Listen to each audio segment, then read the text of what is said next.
Rostermania is in full swing. Now, there's been a lot of moves, and I can't really be justifying entire videos for some of these, so what I'm going to do instead is I'm going to take a look at a lot of them here and give them grades. We're going to start with a couple moves that are pretty big, and we're going to work our way through the scene, even down to some of the lower tier 2 teams you weren't really paying attention to, but I was. A part of what's made this sort of Rostermania quite interesting has been the Falcons effect. They've had to go out and try and get themselves a full core of players rather than just signing individuals. And I bring this up just because this has limited the amount of moves they can make and really justify to themselves without fully collapsing. We saw some rumors about them targeting players like U-Jerks and Jambo, and that's just a big turn away from the sort of super teams we're expecting and the ripple effect that those super teams would bring. If they were taking huge, impactful pieces from multiple teams, like the initial rumors of them actually ending up getting m0NESY and Yimfat in that sort of deal, it was kind of implied that Yimfat would only come if m0NESY did. That would have been far more momentous, led to far bigger changes and far more complicated solutions. But what we've got here really is a few teams making really intriguing upgrades and just getting themselves fully geared up for the season to come. But you know what? For 2025, I think you should be gearing up as well. Are you tired of looking like a chump in game? Sick of opening cases and getting trash skins? Check out Skin Club via my link in the description for a 7% deposit bonus. For gamers 18 or older, Skin Club is a case opening service who run a provably fair opening algorithm to give you truly random outcomes. Skin Club's battles mode has been upgraded, adding new things like crazy, team, and share modes just to make every roll a little more intense and a little more fun. I played a battle or two and managed to win some pretty crazy skins and upgraded a group of them into a gorgeous MP9 hot rod. Perfect for some gold stickers. There is an awards event going on right now, so you can earn event points just by playing on the site.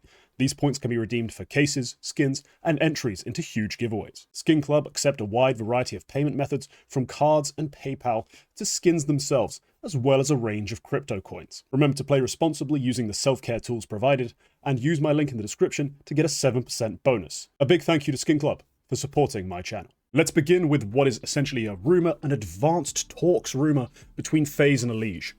Now, this is something that I've already tweeted about and expressed, well, a lot of happy, positive energy for. FaZe Clan is a team that for the last year, probably going a bit further back, but they did have a real renaissance in CS2 early on, that have just been a bit underwhelming. The roster hasn't quite fit together in the right ways. A lot of people complaining about this sort of passive clash there is between ropz and Frozen, where neither one of them is really an aggressive, assertive playmaker enough of the time, and FaZe Clan therefore suffer for it because a lot of that big impact play falls on the shoulders of Karrigan and Rain, and whilst Karrigan and Rain can have their pop-off moments, they're not really the guys on the roster who's supposed to be doing it all. FaZe lost ropz, we'll talk about that briefly in a second, but bringing in EliGE would be perfect. He has been a prototypical entry and opening star for the past year, carrying a complexity roster to relevance over and over again. Considering how poor the rest of that roster is, how little support he has really to make big event runs happen, the fact that he's even made to one good playoff is impressive. Coming into FaZe, he fills that sort of aggressive void that they've had for a while. No longer do Rain and Karrigan have to kind of try to make plays off their own back when they're really more supportive pieces for the team. They have a superstar level rifler who can do that for them, who can break teams open and really be a devastating on-meta superstar rifler. I'm giving this move an A+ for both parties really. It's the perfect player for the roster, and this will extend, I believe, the tenure of Karrigan by at least 6 months. If there aren't instant results, you may see more questions, but I don't see why there would be a lack of results. We saw what he was able to achieve in Shanghai without even having a group of consistent players. Just had a ropz pop-off. He's not even like changed his playstyle that aggressively. He was just hitting ridiculous shots time and time again. Bringing in EliGE should hopefully allow Frozen to flow more naturally into more passive roles, allow him to close rounds and show off what makes him, for a lot of people's money, one of the best riflers in the world. I don't really have him up there. I think he had a pretty poor year, and realistically, a lot of his stats have been empty calories. But FaZe here, they've made the right move, filling in the void, and sort of upgrading themselves from a firepower perspective, but also in terms of their play style. Now, ropz to Vitality is our next move, and I already have an entire video on this, but let's just throw a grade on it. Let's have a quick recap of what was said. Vitality had Spinks. Spinks was underwhelming. ropz really struggled to be consistently good for FaZe, so it made sense that he chooses to leave, maybe find a different situation. And in this situation, yeah, we get probably more out of FlameZ. A m0NESY who has to play slightly more in the pack, but that's not the end of the world. All in all, it's a pretty good roster move for everyone involved. I'll give it an A. It's not the craziest move in terms of firepower. That's probably the only limiting factor, but it's definitely a small improvement for Vitality, who've had their problems making Spinks work. Another big move is Liquid signing NertZ. A lot of riflers moving around right now, and it's a dependent move. I have a grade for it if this is the only move. I have a grade for it if there's another move coming, but let's talk about exactly why I feel this way. Firstly, Liquid have had a problem. For the past year, and maybe a bit more actually, they've had an ultra-aggressive rifler taking an immense load in terms of opening kill volume out of necessity. It's not necessarily because he's such an elite rifler and he's been playing at the top of his game, he's up for entry of the year. No, none of that. It's just that the rest of the riflers on this team do not naturally take those fights. NAF doesn't, JKS certainly doesn't either, and whilst Twist a lot of people like to think of as a more explosive player and at times has played entry, he doesn't naturally fit into the first guy in kind of prototype. He is more of a trader. He made his career coming off the shoulder of a player like Raynor Carrigan and just blowing bomb sites up. Explosive, mechanically, sure, not actually an opening guy. Replacing Yekindar with NertZ, therefore, on the surface, I think may seem okay. You think, NertZ, I mean, yeah, he takes openings, doesn't he? He does, but he does so in a very measured, very slow tempo way. Like, he's not up tempo pushing the pace. He's more figuring out the spaces, taking his times, and it's not really what we're looking for. I don't think NertZ is quite enough to shift the balance of this team. That's why I think a second move is necessary, and I have to agree, I think I'm hijacking this off someone on Twitter, but they're just right. There needs to be a JKS for IGL move, or a JKS for Rifler move. I prefer the IGL move, just because whilst Twist has had an impressive year relative to, you know, how this was sprung upon him, what he had to try and make work, I'd rather get the most out of him by allowing him to play in the pack as a rifler, just show off his brilliance, and bringing in IGL who's got more tenure and more experience. And unironically, HooXi might be the guy. A lot of people are very quick to hate on HooXi. He was a meme for a while, and every time he's suggested now, it's kind of seen as almost dismissed derisively, like HooXi, as if.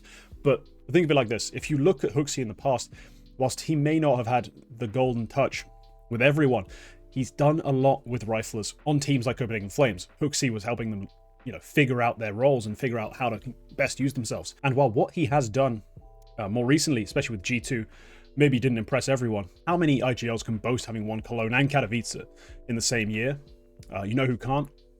Snacks, with an even better roster, was not able to make any deep prestige runs. This is a player who didn't have as good a roster as G2 ended up with this year, and still made event runs time and time again. So an underrated IGL who maybe had specific flaws and hasn't maybe even ironed those out, but I don't think he needs to be an improvement over Twist as the IGL because of what it enables Twist to go and be, and how much it allows NertZ to play more in his natural tempo. Now, if this move is the only move and we end up with this fairly passive looking set of players, I mean, with Twist probably having to force himself forward, I'd give it about a B.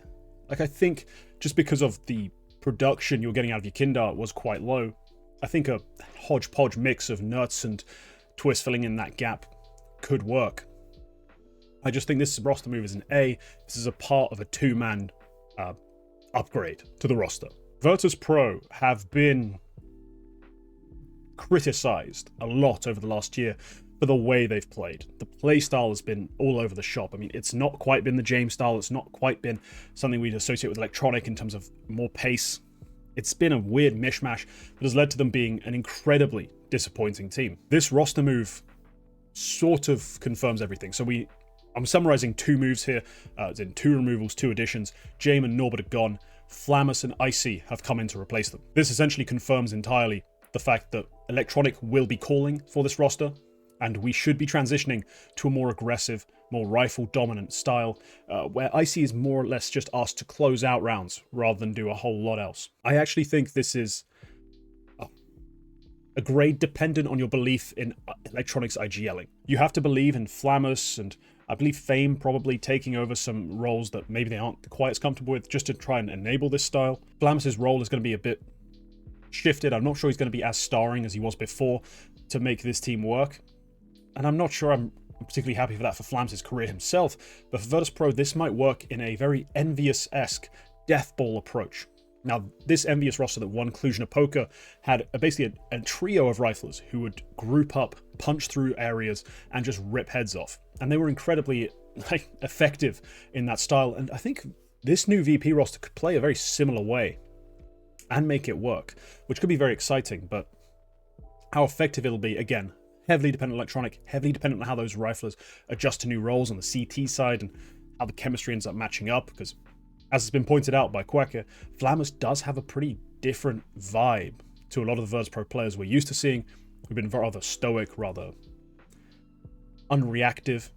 You know, Flamus talks some shit, shouts, you know, gets animated. So how everything comes together will be curious. Some of the grade, I'm going to give it a B just because they are talented players and I really like seeing them on this team. I'm just not entirely sold on the full chemistry. And depending on how electronic IGLs, this could go way lower in a later in the year review of these kind of moves. On to G2 and the man who will be replacing Nico. I asked the question, how will G2 replace Nico? And HeavyGod was a player I considered, and I think it's probably the last cut to the script before I made that video. And I think this is near perfect. In terms of firepower, HeavyGod, when he has had the chance to play real events, has been outstanding. This year, Cloud9 have had a lot of problems and haven't played that much top-level CS, but when they have, it's been the HeavyGod show time and time again. I mean, this goes as far back as Endpoint, as far back as OG, and now, even now, just now on Cloud9. He's been a one-man army on all his teams, and he's finally on a team that has stacked talent that can help him out. This is perfect. He's very versatile in his roles, so we are still able to buy ropz stock. He should be enabled on the CT side as well as the T side. He should be ready to rock already this year, just purely off T side play, it seems. He's making it to a lot of people's top 10s, myself included. This next year should be perfect for the Guatemalan Wonder Kid. I have to give G2 an A+ on this one. Sure, they've lost an important voice, and I think some of that can't really be replaced. My God, in terms of the Counter-Strike being played, this is about as good as it gets for an incoming player. So I alluded to some of the Falcons rumors before in terms of different ways they've tried to make changes and how much of an impact their changes has on the scene and who has to rebuild where and how many players will have to shift teams. The latest rumor is that they are going after the trio from Heroic of TeSeS, Kingt, and Dexter, which is, relative to some of the super team conversations we've had for these guys, massively underwhelming. Now, I don't just have negative things to say here. We are talking about a TeSeS who's been one of the top role players in Tier 1 for a while, who's able to actually pop off at times in his opening spots and rip things up, so he's not a bad player at all. Kingt is one of my favorite up-and-coming IGLs, who's a more fragging-based IGL, but who also calls a very strong, confident game these days. Like, that's a guy who's actually worth keeping an eye on. And the big question mark is Dexter. What level do we get out of Dexter going forward? He keeps climbing up, keeps getting better, keeps getting stronger. This doesn't seem like such a bad move. It doesn't seem like that huge of an upgrade over, for example, keeping Sun Pius in the lineup. The problem is there, you need to keep a core. Dexter has to come with. It's not an option. You're not going to try and grind back up through the online scene just to make it back to Tier 1 events this year. They've made a smart decision here in terms of signing a core, but I can't really say they're going to dominate, and relative to their aspirations, relative to who they've targeted, I have to give Falcons a C on this one. Now moving down in the scene to a team who are... They would be Tier 2 straight up if they were an EU-based team, but they're kind of Tier 1.5 because of the amount of events they get to attend, thanks to the blessing of their region. FlyQuest have removed Alistair and brought in Regali. This is, for me, a talent upgrade. I think Regali is mechanically outstanding. He has been since, well, the Fnatic Academy days. Like, it's been a long time that he's been on the rise, and this is an upgrade. Just on that front, purely an upgrade. Now, he does have his shortcomings in terms of his play style. I think on CT side, he can be really dynamic, dominant. T side, he can go missing a little bit. I'll be making a prospect demo, like sort of flashback demo for the members tomorrow, because I've got a couple games to use to highlight this, where he can be that sort of carry player on the CT side. He did it a lot with OG. If you were watching HeavyGod during some of the more like open qualifier runs, you'd see often T side for OG was HeavyGod. It was not a whole lot else, and then they didn't do that well. CT side, when Regali comes alive, all of a sudden they are lockdown defense and don't let anyone do anything on the map. That's what they're buying here as FlyQuest. You're buying that high level on the CT side, hoping you can translate it to the offense, bring some of that play over, because he's not a bad rifler by any means, so you can probably make good use of him. I just want to see him get that AWP active on the T side more, because I feel like he could be a really dominant player. As a move though, overall, it is a big question mark and a big risk. I'm going to give it a B. because I think there's bigger problems in FlyQuest that need addressing other than Alistair, despite the fact that he has been a weakness at times. But yeah, he's a prospect. He's a player I've enjoyed watching. I'm still excited for it. Going even further into the tier 2 space, we do have Bait and Kono effectively swapping players. I'm not sure this is actually a direct swap. I'd feel quite hard done by if I was Bait and this was... Oh, if I was Kono and this was a direct swap.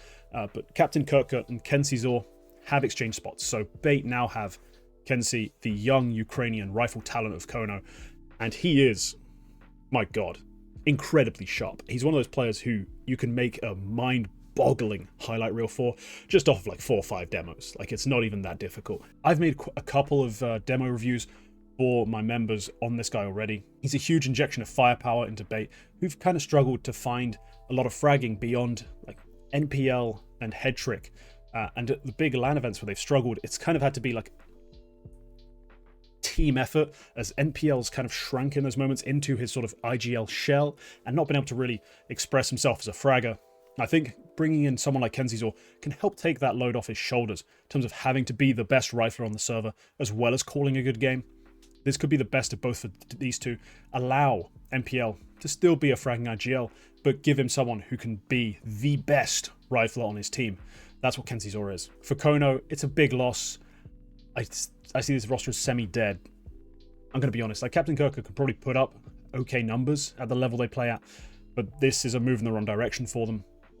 I'm giving Bait an A and Kono a C. Sticking in the tier 2 theme, we have Aurora promoting Grix. Now, I was working on a Russian scene video that had to be scrapped because I couldn't complete it fast enough to like preempt all the moves that end up happening, and also a lot of the moves that happened were very unexpected. I did not expect Virtus Pro to be dropping 2 players. I mean, Jame had already been cut, but I didn't expect the Norbert follow-up. I didn't expect Cloud9 to just get ripped to pieces and essentially abandon their project entirely. Like, I thought they should be on the prowl for some sort of smart move, but I didn't think the smart move for them would be selling everyone and trying to get some new players in. That's what they've gone with. But yes, Aurora promoting Grix was on my list of pretty obvious clear-cut moves. You need a talented AWPer. Why go bother with any of the other tier 2 guys when you've got one of your own? Grix is really, really skilled. He's fast. He's great in combat situations, especially. Quite surprisingly so, actually, how fast he is. It was kind of mind-blowing. But the team, they played pretty weak CS, Aurora Youngblood, in terms of team play, utility usage. It was a very probe-heavy contact style that I felt got a little messy, a little ugly, but they just had the individuals hitting shots to get them a lot of big wins, and a lot of wins in a row at one point this year. So Grix was a big part of that. His talent allowed them to carry through a pretty messy style. So I do think it's an easy promotion for Aurora to make. I'm just not sure how easily he's going to fit into the tier 1 level play they want to go for. But they're all quite young. They've got quite a long window to make this work. I'll give it a B+. It's borderline A-, to be honest. It's a slam dunk in terms of who they're promoting as a talent. It's just a bit of a question mark as to how good they can be as a team next year. All right, finally, 9 have signed Berry. Now, this is the final move I want to talk about today. I'll probably make a follow-up if there's a bunch more moves worth talking about. Berry joining 9 is fascinating. I do have a lot of respect for Berry. I've seen him coach teams pretty well, as in coach teams who've then played pretty well under him. Make a lot of different Sprout teams sort of semi-functional, considering how disparate the pieces were. And honestly, Saw looked their best with him at the coach. So everything did fall apart for the team around him, not around him, but afterwards. So I'm not sure what happened there. We'll have to find out. But I think this shows 9 still have ambitions to really play some good CS. They've been trialing new players. Not sure how many of them are officially signed right now. But they were looking at BobXD and Farven. Potentially this is them locking into a roster and really trying to make a push into next year. I think it's an impressive, I think it's a good reach for them, a good pickup. Yeah, 9 continuing to try. Fair enough, I thought it was a bit weird they dropped Masuta, but hey, maybe they didn't see the ceiling that they wanted out of him. Bringing in Berry, I'll give them an A- because I'm not entirely sold on the rest of the roster, like how this is going to work. But at least, you know, Berry's a good acquisition. Like if you want more, sub for more content as well. Leave a comment telling me your thoughts on these moves. Any of my grades seem off, tell me why. And yeah, we'll see you in the next one. Goodbye.